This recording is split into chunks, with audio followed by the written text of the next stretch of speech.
For Mervis Diamond Importers, this is Ronnie Mervis, and dealing with the times, we're going to talk about how you buy a diamond online. Now, I'm not taking any firm position saying that you should buy it in a store or you should buy it online.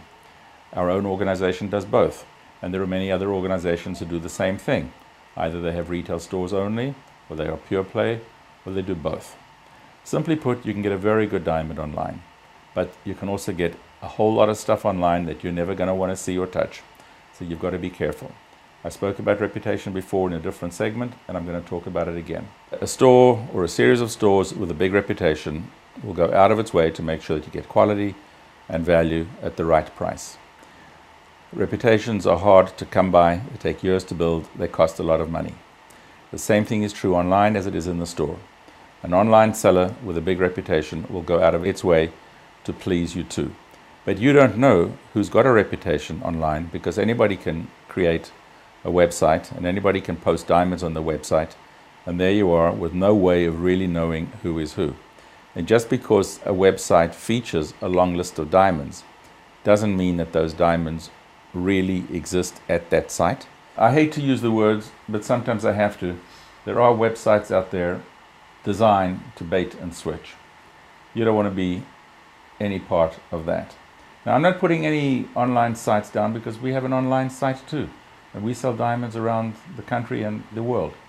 It's a good way to do business. Just know who you're dealing with, and remember that when you go into a store, you can see 1 or 2 or 5 or 10 or 20 diamonds, and you can compare them, and you can see them all up against each other, and things that you didn't know when you started off, like not understanding the difference between one color and the next, might become very apparent when you've seen a lot of diamonds and you've had a chance to compare them.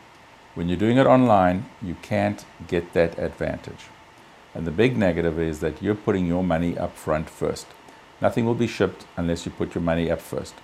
If it's by a credit card, you have a guarantee. You can always return the diamond and ask your credit card company to withhold payment if that's what you want to do, in case you feel that anything was misrepresented or the diamond you got wasn't up to standard. But so many of the websites ask for wire transfers.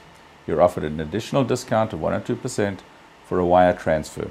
And when you provide that wire transfer, you should just know your money has gone. It has exited your account. It has gone somewhere else. You have no way of ever getting that money back. And you can cross your fingers and hope that the diamond that arrives is the one that you selected and is of the quality you selected. Because if it's not, tough. Now, having said that, there are also great advantages in shopping online.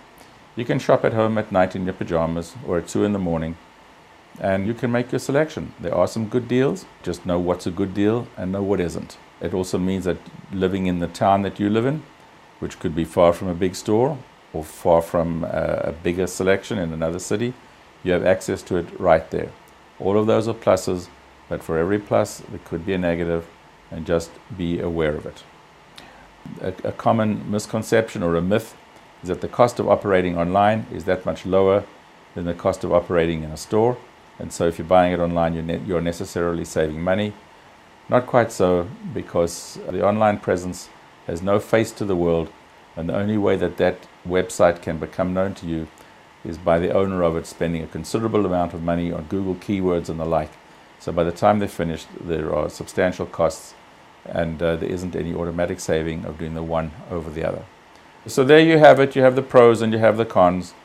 You make the choice. Either one is good. It's always preferable, if you can go into the store, to go in and see and touch and feel. If you can't, online shopping is great. Good luck. We welcome your business either way, and we accept it both ways. Whatever is fine for you is fine for us, and as long as it's a reputable dealer that you're talking about, I'm sure it's fine for them too. Thank you.